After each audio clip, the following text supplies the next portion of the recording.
우리가 죄에 자꾸 넘어지는 경우들이 많이 있죠. 반복되는 습관이나 죄와 싸울 때 늘 넘어지고 또 일어서고. 근데 죄를 이기는 방법에 대해서 오늘 좀 더 명확하게 설명을 드릴 수 있을 것 같아요. 한번 잘 들어보시기 바랍니다.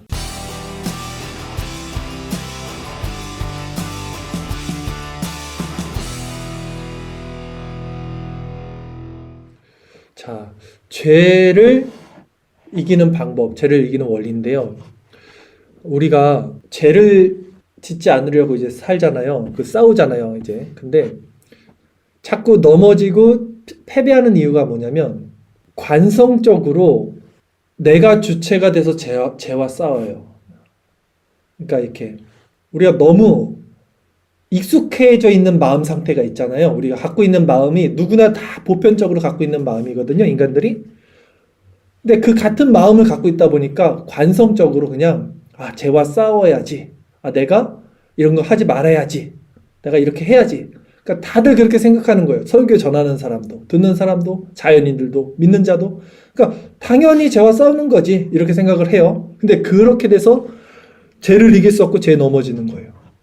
그럼 쟤와 싸울 때는 뭐가 필요하냐면 우리가 수요일날 말씀을 배우면서 믿음에 대해서 우리가 배우는 거잖아요. 수요일날 존 오웬의 책을 통해서.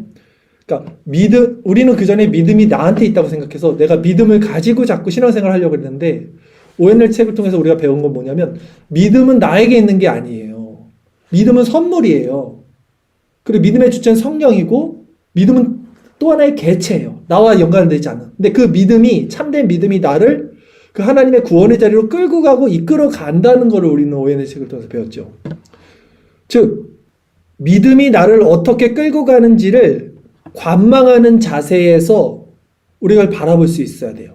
무슨 말이냐면 관망이라는 게 한 발 물러서서 어떤 일이 일어나가는 형편을 바라보는 건데 바울이 본문에서 지금 말하는 것이 바로 그 장면이거든요. 관망하는 거예요. 보세요. 바울이 자꾸 뭘 본다고 표현을 해요. 관망이에요. 본다는 거예요. 내 뒤에서 나를 보는 거예요. 그랬더니 내가 죄에 끌려가는 것을 본다라 그래요. 관망이라고요. 이게 우리가 죄와 싸우는 방법이에요. 믿음을 사용하는 방법이에요. 들어보세요. 오늘 말씀이 어려울 수 있는데요. 성장하기 위해서 한번 들어보세요. 내가 내 자신을 객관적으로 보는 게 관망이라 그랬는데 이게 뭐냐면 어떤 상황에서 나에게 어떤 감정이 들어요. 이제. 그리고 내 육적인 소욕이 어떤 상황에서 어떻게 작용되는지 어떻게 움직이는지를 객관적으로 관망하는 거예요. 바라볼 수 있는 거예요. 이것이 선악을 분별하는 지각이라고 하는 거예요. 이것이. 근데 이것만 되면 돼요. 이것만. 왜냐면 사람들은 이 선악을 분별하는 지각을 갖고 있지 않기 때문에 겉사람 안에서 선악 구조로 살아간단 말이에요. 겉사람, 즉 내가 주체가 돼서 거기서 내가 죄를 짓지 말아야지. 내가 선을 행해야지. 하니까 백전백패. 이길 수가 없는 거예요. 그럼 선악을 이제 우리가 분별하는 방법은 뭐냐면 알다시피 말씀 묵상입니다. 그래서 계속해서 하나님의 속성을, 인간의 속성을 보면서 우리가 선악을 분별하는 지각을 갖게 되잖아요. 이제 이렇게. 그러면서 이제 내 자신을 관망할 수 있게 되면 마음속에서 뭐가 올라왔어요. 감정이. 이 감정은 왜 올라왔지? 인간의 속성에서 올라왔구나. 이것은 하나님의 속성이구나. 이게 어디서 왔지? 이 생각의 동기는 무엇이지? 이런 걸 계속 점검을 하는 거예요. 스스로가. 그래서 그거를 분별해 나가는 거예요. 이제. 그게 관망이에요. 자, 이렇게 되면 어떻게 되냐? 여기 되는 게 어렵다 그랬어요. 이 지각을 사용하는 것은 장성한 분량이라고 그랬어요. 근데 이걸 갖게 되면 이제 어떻게 되냐면 굉장히 고통스러워집니다. 굉장히 비참해져요. 고통이 찾아와요. 왜냐면 내 마음에 이제 내 마음의 겉사람의 소욕, 관망을 하다 보니까 이걸 다 보는 거예요. 이제 이게 반응이 어떻게 일어나는지, 내 겉사람의 소욕이 어떻게 움직이고 있는지 이런 것들을 면면히 이걸 보게 되니까 그 죄의 성향이 너무 괴롭고 비참한 거예요. 아니 이것도 죄야? 이런 느낌 있잖아요. 그걸 너무 세세하게 보니까 우리 현미경으로 보면 막 더러운 거 다 보이듯이 이 관망을 하다 보니까 생각의 동기까지 살펴버리니까 아까 형제님도 그랬잖아요. 엘리베이터 이런 거 막 다쳤는데 그전에는 몰랐는데 이것도 제 원리구나 마음속에서. 그러니까 그런 것들이 더 세세하게 보이면 얼마나 그러면 뭘 못하잖아요. 나오는 게 모두 죄인 거예요. 그래서 너무 비참하게 되는 거예요. 그러니까 선악을 분별하는 지각을 가진 사람들은요 굉장히 비참해집니다. 그래서 바울이 본문에 오라 나는 공고한 자로다라고 말하는 거예요. 사망이 나를 끌고 간다는 표현을 그래서 하는 거예요. 그냥 멋있는 말 쓴 게 아니에요. 이 사람이 지각을 사용해서 분별을 한 거예요, 지금. 그러다 보니까 자기 자신이 엄청 비참하다는 것을 발견한 거예요. 죄가 날 끌고 간다고 하는 거예요. 그래서 바울은 절규하잖아요, 지금. 절규. 이거 절규예요. 지금 제가 무슨 말씀합니까? 죄를 이기는 방법에 대해서 말씀드리고 있어요. 죄를 이기려면요, 이 죄로 말미암은 자신에 대한 실존적 고통과 비참함이 반드시 있어야 됩니다. 이 지각을 사용한 내 자신을 바라보는 관망에서 오는 이 비참함, 이게 반드시 있어야 돼요. 그리고 이 비참이 올 때, 이 고통, 괴로움이 올 때요, 이거를 온전히 받아야 돼요. 온전히. 감추거나 피하는 게 아니에요. 사람들은 피해요, 이런 것들을. 근데 온전히 고통 가운데 받아들여야 돼요.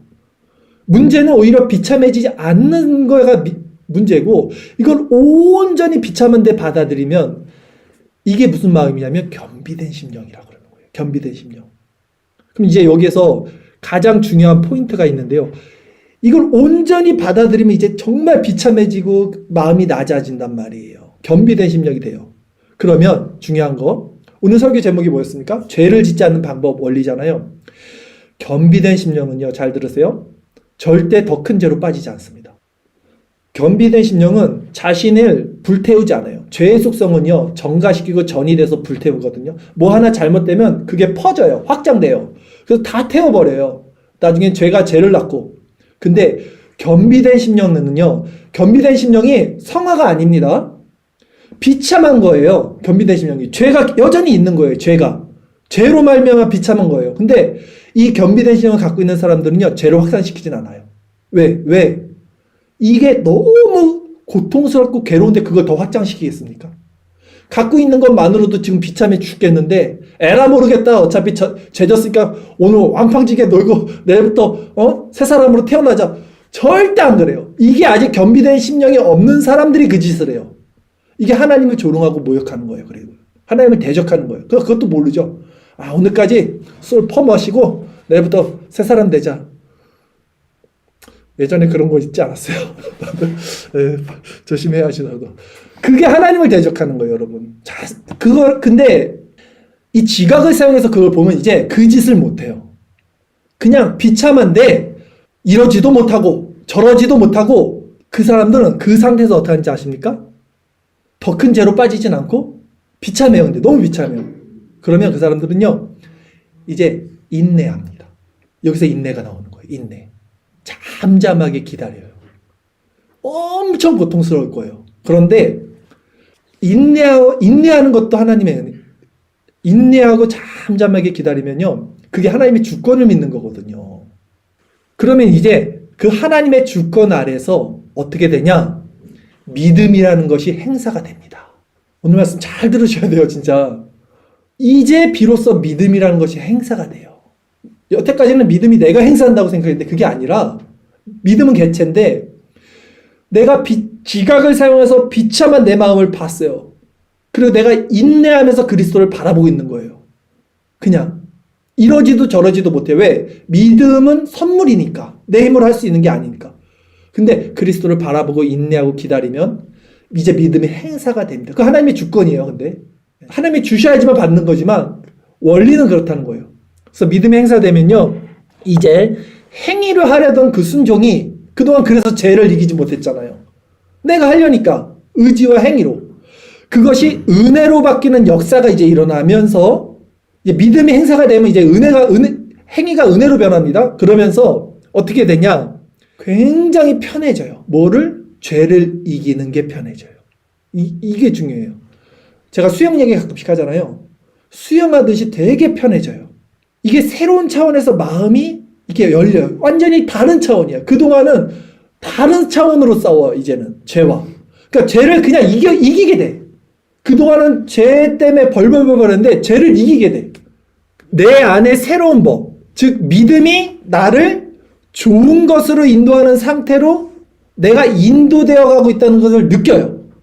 아, 내가 이거 이기는 게 아니구나. 믿음이 나를 끌고 가서 어딜 계속 믿음이 나를 인도해서 내 마음이 지켜지고 착해지고 이렇게 되네. 그러니까 편한 거예요. 내가 하는 게 아니니까. 믿음이 나를 이렇게 끌고 가는 걸 보네. 그걸 느껴야 되는 거예요. 그게 있다고요. 그러면 내가 내 마음을 지켜야지가 아니라 이제 믿음이 나를 이끌어가는 거예요. 그러면 나는 가만히 있는데 믿음이 내 마음을 지키고 선하고 좋은 쪽으로 인도해요. 그래서 예수님이 뭐라 그랬습니까? 내 멍에는 쉽고 내 짐은 가볍다라고 그랬어요. 분명히. 멍에는 둘이 같이 지는 거잖아요. 소가. 예수님이 우리와 함께하고 있는 상태잖아요. 그러니까 지금 제가 요 말씀드린 요 지점을 딱 경험해보면 이제 알아요. 죄와 어떻게 싸우는 건지, 죄와 싸워서 이기는 게 어떤 원리인지, 이건 경험을 해봐야 돼요. 포인트는 뭐냐면, 다시 한번 정리 간단하게 해드릴게요. 첫 번째, 분별해야 되는 거예요. 분별. 지각을 사용하는 거예요. 선, 악을 분별하는 거. 이게 첫 번째예요. 이게 가장 중요합니다. 그리고 두 번째, 분별이 돼요. 이제 하나님의 속성, 인간의 속성이 완전하게 세밀하게 분별이 돼요. 그러면 두 번째는 겸비된 심령에서 그리스도를 바라보는 거예요. 근데 여기서 멈추셔야 돼, 이제. 여기서 더 가면 안 돼요. 내가 뭘 하는 게 아니라니까요. 비참한 상태에서 더 가면 안 되고, 더 가면 왜 안 되냐면 내 힘이 들어가요, 자꾸. 들어가면. 내 힘이 들어가면 또 죄에 빠집니다. 그래서 인내가 필요하고, 오래 참음이 필요하고, 그리스도를 바라보는 게 필요한 거예요. 왜? 믿음이 행사할 때까지 나는 기다려야 되는 거예요, 여러분. 겸비된 심령으로 잠잠히 인내하면서 기다리는 거예요. 죄를 더 짓진 않아요, 이 상태에서는요. 절대 죄를 확산시키지 않습니다. 근데 너무 비참하죠. 그러다 기다리는 거예요. 그때 믿음이 우리에게 선물로 주어지면서 이제 믿음이 우리를 이끌어가요. 믿음이 우리를 이끌어가요. 믿음이 일하는 것을 우리가 보게 되면 바울처럼 이제 고백을 해요. 바울이 지금 7장 쭉 어떻게 말씀했냐면, 그러므로 내가 한 법을 깨달았다 그랬어요. 곧 선을 행하기 원하는 나에게 악이 함께 있는 것. 이게 지각을 사용해서 선악을 분별한 거예요, 바울이 지금. 분별하자마자 자기 자신의 비참함이 이제 보이겠죠. 그래서 내 속사람으로는 하나님의 법을 즐거워하되 내 지체 속에 다른 한 법이 내 마음의 법과 싸워 지체 속에 있는 죄의 법으로 나를 사로잡는 것을 보는도다. 오라 나는 공고한 사람이로다. 이 사망의 몸에서 누가 나를 건져내랴. 자, 바울이 여기서 기다리는 거예요. 누굴 기다립니까?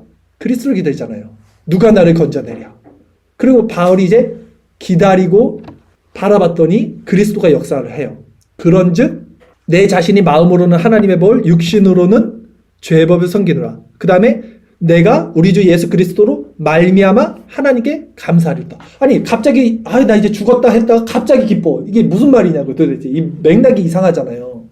이것이 새로운 차원의 마음이, 믿음이 선물로 주어지면서 행사하는 은혜를 따라가는 거예요. 그래서 믿음이 일하는 것을 보는 순간 기뻐졌어요, 바울이. 다른 차원에서의 기쁨이 마음속에 번진 거죠. 이런 일들이 반드시 있어야 되고, 새벽에 기도하면서도 특히 이런 것들을 은혜를 받으셔야 되고, 이 말씀 오늘 짧게 드렸는데요. 제가 주일에 다시 한번 더 깊이 말씀드릴 거고요. 이게 왜 중요하냐? 이게 성화예요, 성화. 우리가 성화를 겪기 위해서는 패러다임을 바꿔야 돼요. 사고 방식을. 믿음이 무엇인지 다시 이걸 정립을 하셔야 돼요. 그래서 믿음이 나를 끌고 가는 상태가 무엇인지를 또 맛보아야 돼요.